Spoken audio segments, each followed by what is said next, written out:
अन्यंग यरोबोन मन्ना सो फंगावायो। दोस्तों अब बात करते हैं एपिसोड 2 की। तो लास्ट एपिसोड में मैंने बताया था कि क्यांग सॉक मिराई से पूछता है कि क्या वो उसी के स्कूल से है।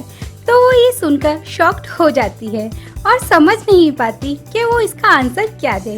क्यांग सॉक मिराई को नर्वस देखकर कहता है कि वो तो सिर्फ इसलिए पूछ रहा था क्योंकि उसके स्कूल में इसी नाम की एक लड़की थी, और वो ये कहकर वहाँ से चला जाता है क्योंकि वो समझ जाता है कि मिराई इसका आंसर नहीं देना चाहती। लेकिन मिराई को ये कंफर्म हो जाता है कि वो सही सोच रही थी, ये वही लड़का क्यांग सॉक है। और इसी के साथ एक बार फिर से फ्लैशबैक दिखाया जाता है कि क्यांग सॉक मिराई के स्कूल का सबसे हैंडसम और पॉपुलर लड़का था, लेकिन कुछ पर्सनल रीजंस की वजह से उसने अपना स्कूल चेंज कर लिया था। जिसके बाद मिराई डिसाइड करती है कि वो क्यांग सॉक को उसकी प्लास्टिक सर्जरी की बात नहीं पता चलने देगी और अब वो उसे ज्यादा से ज्यादा अवॉइड करेगी। जिसके बाद वो वापस अपने घर आती है और वो ये बात अपनी बेस्ट फ्रेंड जोंग को बताती है। तो जोंग उससे कहती है कि वो टेंशन ना ले, क्योंकि जब उसके डैड उसे नहीं पहचान पाए तो कोई और उसे कैसे पहचान सकता है। तो वो एक बार फिर से अपना पुराना टाइम याद करती है कि वो एक बार बस स्टॉप पर अपने डांस मूव्स की प्रैक्टिस कर रही थी।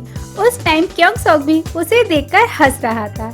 इधर क्यांग सॉक अपने दोस्त वू जिन से मिलने हॉस्पिटल जाता है, जहाँ पता चलता है कि वू जिन काफी रिच है और उसके डैड चाहते हैं कि वो अपना बिजनेस संभाले, लेकिन वो एक बियर शॉप खोलना चाहता है, जिसकी वजह से उसकी गर्लफ्रेंड उसे छोड़कर चली जाती है। जिसके बाद क्यांग सॉक और वू जिन बात कर रहे होते हैं, तो वहाँ हमें पता चलता है कि क्यांग सॉक अपनी माँ को पसंद नहीं करता, क्योंकि वो उसे और उसकी बहन को बचपन में ही अकेला छोड़कर चली गई थी। जिसके बाद नेक्स्ट मॉर्निंग क्यांग सॉक अपने डैड और सिस्टर के साथ एक सेरेमनी अटेंड करने जा रहे होते हैं। तो रास्ते में एक डिलीवरी मैन उनके गाड़ी के साइड मिरर को तोड़ देता है। तो वो डिलीवरी मैन काफी डर जाता है और उनसे माफी मांगता है।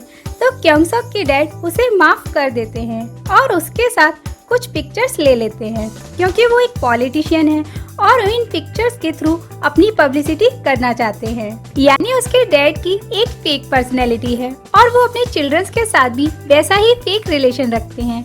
इसलिए क्यांग सॉक अपने डैड को भी ज्यादा पसंद नहीं करता। यानी हमें यहाँ पता चलता है कि क्यांग सॉक का फैमिली बैकग्राउंड ज्यादा अच्छा नहीं रहा है, इसलिए वो काफी रूड और साइलेंट है, लेकिन वो दिल का बुरा नहीं है। इधर मिराई के मॉम एंड डैड उससे मिलने कॉलेज आते हैं, जहाँ वो अपने डैड को उसकी प्लास्टिक सर्जरी के बारे में बताने की सोच रही होती है कि अचानक उसके डैड उसके सामने आ जाते हैं। तो वो उसे उसकी वही फोन वाली फ्रेंड समझ रहे होते हैं, यानी वो मिराई को नहीं पहचान पाते। तो मिराई अपने डैड को बता देती है कि वो ही मिराई है। तो वे ये सुनकर शॉक्ड हो जाते हैं और नाराज होकर वहाँ से चले जाते हैं। तो वो उन्हें मनाने की कोशिश करती है, लेकिन वो ये कहकर चले जाते हैं कि वो उसे नहीं जानते, इसलिए वो उनसे दूर रहे। जहाँ वो गाड़ी में बैठकर याद करते हैं कि चाहे किसी को मिराई का फेस पसंद हो या ना हो, लेकिन उन्हें अपनी बेटी जैसी थी वैसी ही पसंद थी। जिसके बाद नेक्स्ट डे मिराई अपने कॉलेज जाती है, जहाँ पहले से चैनवू उसका इंतजार कर रहा होता है। तो चैनवू उससे कहता है कि वो आज उसके साथ लंच पर चले। तो मिराई चाहकर भी उसे ना नहीं कह पाती और क्लासेस फिनिश होने के बाद वो दोनों कैफेटेरिया लंच करने जाते हैं, जहाँ क्यांग सॉक पहले से ही लंच कर रहा होता है। और उसी टाइम सुहा भी वहाँ आ जाती है और चैनवू और मिराई की बातें सुनने लगती है, जहाँ चैनवू मिराई से उसकी ब्यूटी की तारीफ करता है। तो मिराई वहाँ से बहाना बनाकर चली जाती है और इसी का फायदा उठाकर सुहा चैनवू के पास आती है और ऐसे रिएक्ट करती है जैसे वो उसे काफी पसंद करती है। और वो ये सब सिर्फ इसलिए कर रही होती है क्योंकि उसे ये पसंद नहीं होता कि कोई उसके अलावा किसी और की तारीफ करे। और ये सब सुनकर चैनवू सरप्राइज हो जाता है। वहीं सुहा और चैनवू की ये सारी बातें क्यांग सॉक सुन रहा होता है। तो जब मिराई आकर उससे मना करने ही वाली होती है, उससे पहले ही चैनवू उससे कह देता है कि वो किसी और को पसंद करता है, इसलिए वो उसकी कई बातें भूल जाए। ये कहकर जैसे ही वो आगे बढ़ता है तो क्यांग सॉक पैर से चैनवू को गिरा देता है, क्योंकि वो समझ गया होता है कि चैनवू एक गंदा लड़का है। वहीं चैनवू अपनी इंसल्ट का बदला लेने के लिए क्योंगसोक पर अटैक करता है, जिससे क्योंगसोक आसानी से बच जाता है। तो गुस्से में चैनवू एक चेयर उठाकर क्योंगसोक की तरफ बढ़ता है, तो मिराए उसे ऐसा करने से रोकती है। तो चैनवू उसे धक्का दे देता है, तो मिराए क्योंगसोक के ऊपर जाकर गिर जाती है और उसी टाइम एक और सीनियर लड़का आकर चैनवू को ऐसा करने से रोक देता है, लेकिन चैनवू उसे वार्न करके वहाँ से चला जाता है। इधर मिराए काफी डर जाती है, तो क्योंगसोक उससे पूछता है कि क्या वो ठीक है, तो वो वहाँ से अपना बैग उठाकर चली जाती है और क्योंगसोक अपनी गिरी हुई प्लेटें उठाने लगता है। उसी टाइम उसकी नज़र एक परफ्यूम बोतल पर पड़ती है, तो वो समझ जाता है कि ये मिराई की है। इधर सुहा अपने कॉलेज के दो लड़कों के साथ बैठकर बातें कर रही होती है। उसमें से एक लड़का जोंग उसे काफी पसंद करता है, इसलिए वो उसे लंच पर जाने के लिए पूछता है, लेकिन सुहा क्योंगसोक के बारे में सोचकर कहती है क्यूट।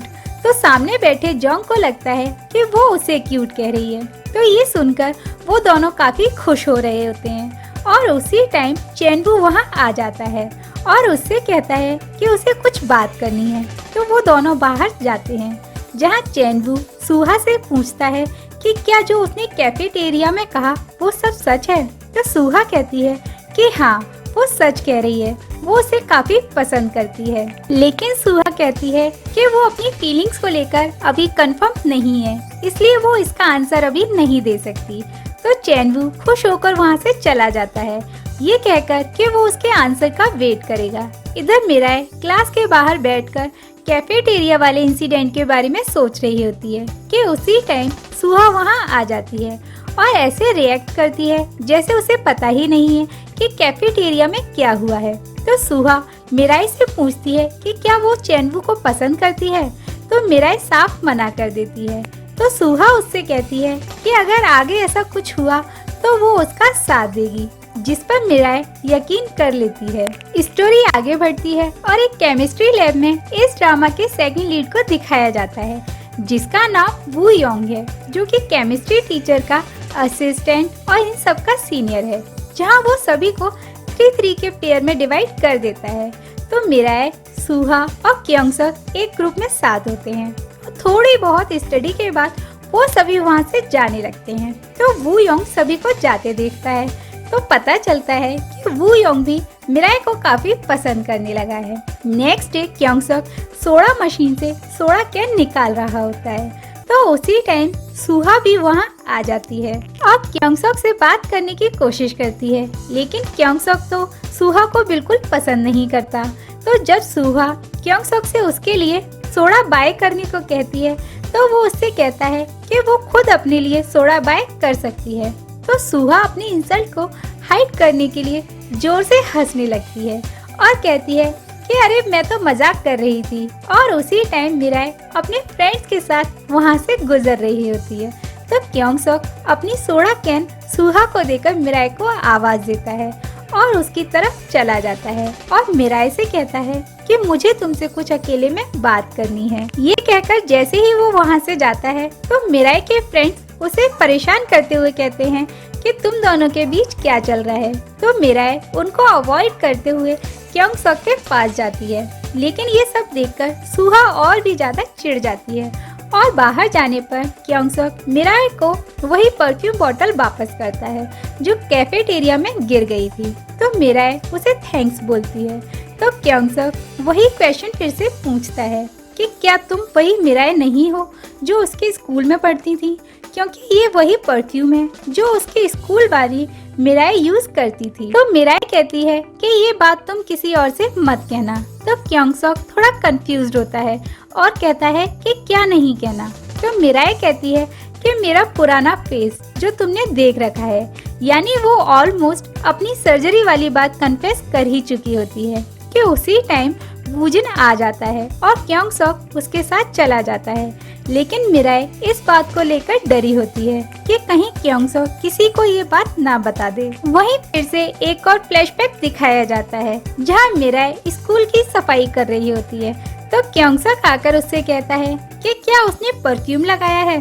तो मिराए चिढ़कर कहती है कि क्या वो परफ्यूम भी नहीं लगा सकती, ये सुनकर क्योंगसोक वहाँ से चला जाता है। साथ ही मिराई सोचती है कि इसे अभी तक मेरे परफ्यूम की स्मेल कैसे याद है। इधर वूजिन और क्योंगसोक अपने बार में फ्रेशर पार्टी की तैयारी कर रहे होते हैं, जो कि नेक्स्ट डे होने वाली है।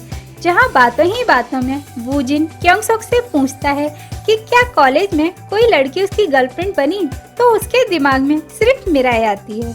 वहीं मिराई भी अपनी फ्रेंड को क्योंगसोक की बात बताती है और पूछती है कि क्या कल उसे पार्टी में जाना चाहिए। तो उसकी फ्रेंड उससे कहती है कि उसे इतना डरने की जरूरत नहीं है, वो किसी को कुछ नहीं बताएगा, इसलिए उसे कल की पार्टी में जरूर जाना चाहिए। ये सुनकर मिराई खुश हो जाती है और नेक्स्ट डे अपने फ्रेंड्स के साथ पार्टी में जाती है, जहाँ पहले से क्योंगसोक वहाँ होता है और अपने फ्रेंड की मदद कर रहा होता है, जहाँ वे सभी मिलकर एक गेम खेलते हैं और मिराई को हारने की वजह से बार बार शॉट्स पीने पड़ते हैं। वहीं सारे फ्रेंड्स मिराई और क्योंगसोक को चिढ़ाते हुए लव शॉट लेने को कहते हैं। तो क्योंगसोक ये देखकर कि मिराई पहले ही काफी शॉट्स ले चुकी है, वो दोनों शॉट्स ले लेता है।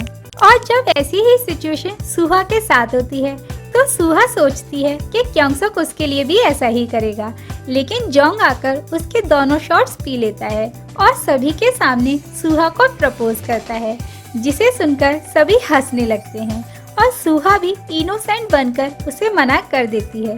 तो वो वहाँ से चला जाता है, जिसके बाद वो हंसी मजाक कर रहे होते हैं। तो उसी टाइम एक सीनियर लड़की सुहा से कहती है कि उसका फेस इतना परफेक्ट कैसे है। तो सुहा कहती है कि उसका फेस बचपन से ही ऐसा है और उसने अपने फेस पर कभी कुछ नहीं कराया। और सुहा यही क्वेश्चन मिराई से करती है और उससे कहती है कि उसका फेस इतना परफेक्ट कैसे है, क्या उसने सर्जरी कराई है। तो मिराई परेशान हो जाती है और सोचती है कि अब वो इसका आंसर क्या दे। और उसी टाइम क्योंगसोक वहाँ आ जाता है और सुहा से कहता है कि क्या तुम एंजॉय कर रही हो। तो सुहा कहती है कि हाँ, मैं एंजॉय कर रही हूँ क्योंकि पार्टी काफी अच्छी है। तो क्योंगसोक कहता है मैं पार्टी की नहीं, तुम्हारे क्वेश्चन की बात कर रहा हूँ। ये सुनकर सभी चुप हो जाते हैं और इसी के साथ पार्ट 2 यहीं खत्म हो जाता है। तो दोस्तों, क्योंगसोक ने मिराई को क्यों बचाया इस क्वेश्चन से, और क्या वो सच में मिराई को पसंद करने लगा है, और अब सुहा अपनी इंसल्ट का बदला कैसे लेगी, जानने के लिए नेक्स्ट एपिसोड देखना मत भूलिएगा। साथ ही वीडियो को लाइक और शेयर करना मत भूलिएगा। हम मिलेंगे जल्दी नेक्स्ट एपिसोड के साथ। Till then take care and सारंगेयो।